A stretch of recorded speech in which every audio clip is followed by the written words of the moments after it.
যুথিবনে ওই হাওয়া করে শুধু আসা যাওয়া। হায় হায় রে দিন যায় রে ভরে আধারে ভুবন। কাছে যাব কবে পাবো ওগো তোমার নিমন্ত্রণ। এই মেঘলা দিনে একলা ঘরে থাকে না তো মন। কাছে যাব কবে পাবো ওগো তোমার নিমন্ত্রণ। এই বাবু, বলো। চিংড়ি মাছ আছে ঘরে, কি রান্না করবো রে? চিংড়ি মাছ কি আছে করার মতো? নারকেল কচু ফারকেল আছে? পাতাও আছে, নারকেল তাহলে কচু পাতা করো, কচু পাতা দিয়ে চিংড়ি মাছ এটা করবো, করো। তাহলে তাই করি। কচু পাতা দিয়ে চিংড়ি মাছ তো কচু পাতা করো। চিংড়ি। আর সীমাকে বলো না করার আগে, ও বলবে যে করতে না। ঠিক আছে করো ওটাই। আচ্ছা, হ্যাঁ ঠিক আছে। আজকে আমি আপনাদের দেখাচ্ছি কচু পাতায় চিংড়ি।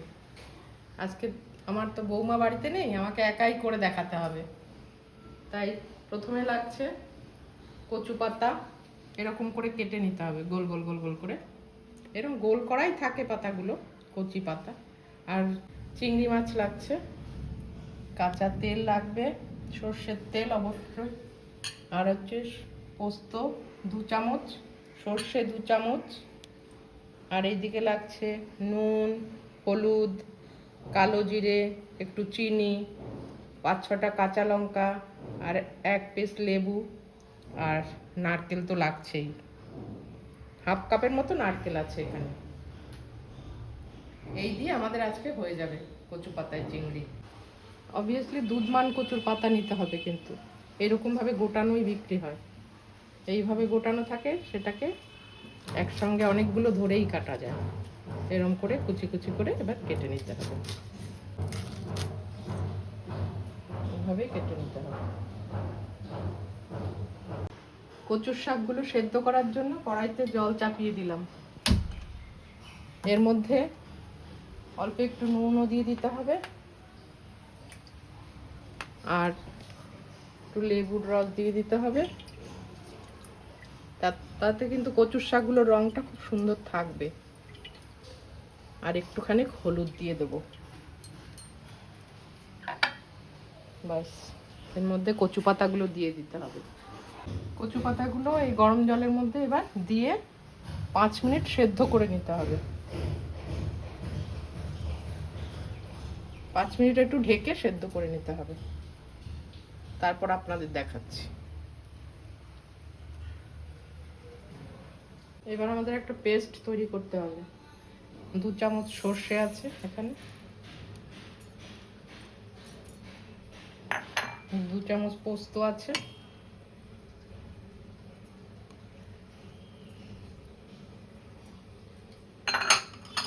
5-6টা কাঁচা লঙ্কা আছে, আর এই নারকেলটা দিয়ে দেবো।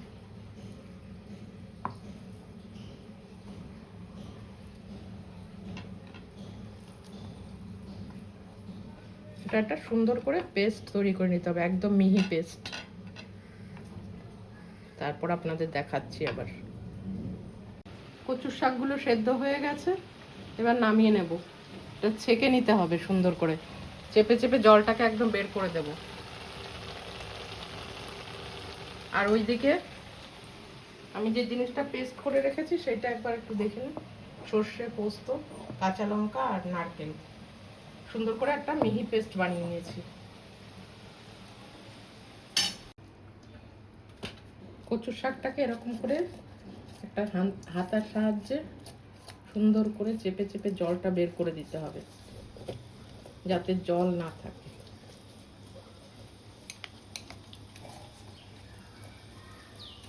ব্যাস, হয়ে গেছে।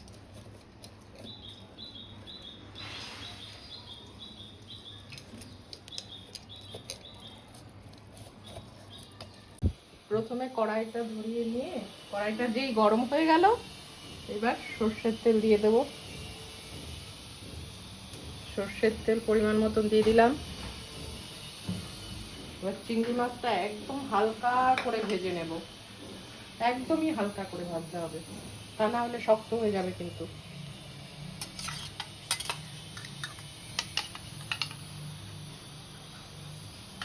চিংড়ি মাছগুলো দিয়ে দিচ্ছি।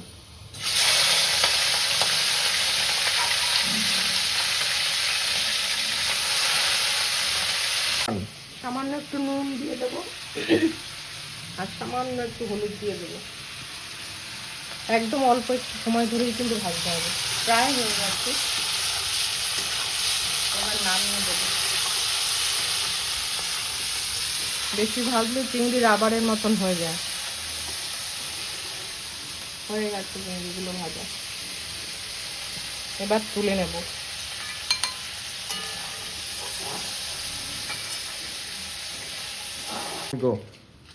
এই চিংড়ি ভাজার তেলেই আবার আরেকটু তেল দিয়ে দেবো পরিমাণ মতন।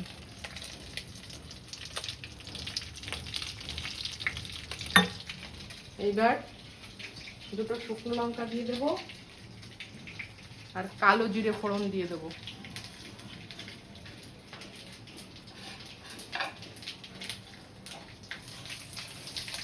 যেই শুকনো মশলাটা একটু গন্ধ ছাড়বে তখন কচু পাতাটা দিয়ে দিতে হবে।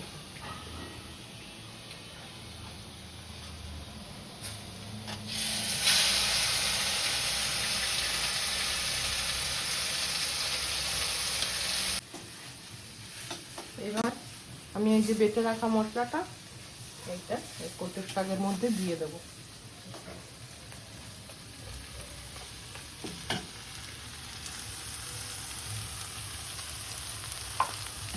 দিয়ে এটার সঙ্গে সুন্দর করে মেশাতে হবে। আর একটু নুন আর হলুদ দিয়ে দেবো পরিমাণ মতো। নুন দিয়ে দিলাম আর হলুদটা দিয়ে দিলাম।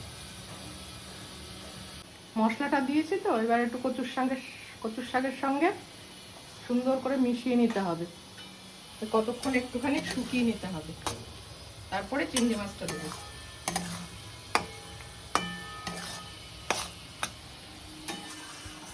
এবার চিংড়ি ভাজাটা দিয়ে দেবো এর মধ্যে।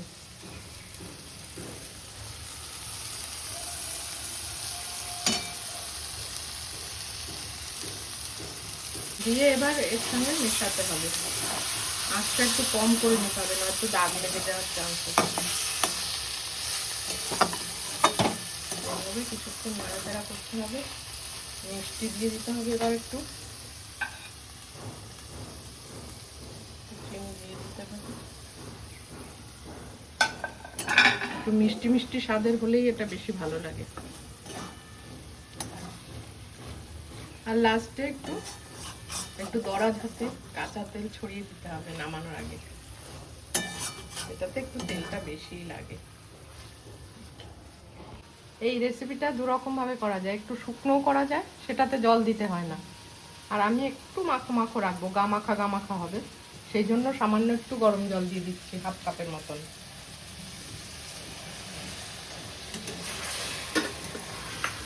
এবার এটাকে মিশিয়ে একটু জাস্ট 5 মিনিট ঢাকা দিয়ে রাখবো।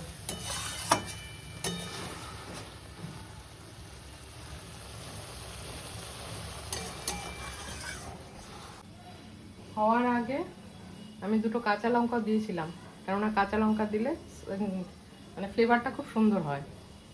তারপরে ওই কাঁচা তেলটা দেওয়ার আগে কিন্তু আপনারা একটুখানি ফ্রেশ ক্রিম দিয়ে নেবেন, তাহলে সেন্টটা পুরো অন্যরকম হয়ে যাবে, টেস্টটাই পাল্টে যাবে।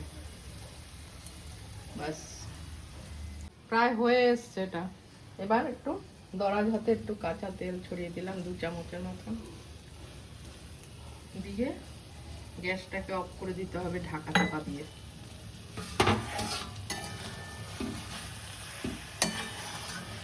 রান্নাটা অলমোস্ট ডান।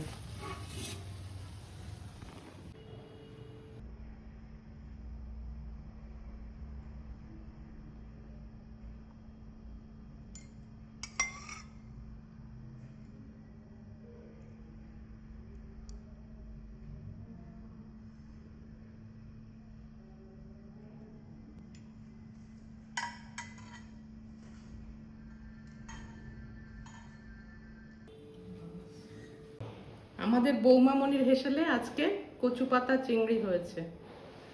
এটা ভাতের সঙ্গে খেতে খুবই ভালো লাগে। আপনারা বানিয়ে খাবেন, কেমন হয়েছে লাইক করবেন, কমেন্ট করবেন, শেয়ার করে দেবেন, আর সাবস্ক্রাইব করতে ভুলবেন না আমাদের এই বৌমামণির হেসেল। নমস্কার।